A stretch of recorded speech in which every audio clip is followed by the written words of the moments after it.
प्रार्थना है, आप लोगों के पास मोबाइल है,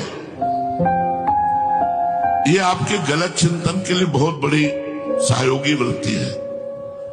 प्रार्थना है, आप मोबाइल से संसार मत देखिए।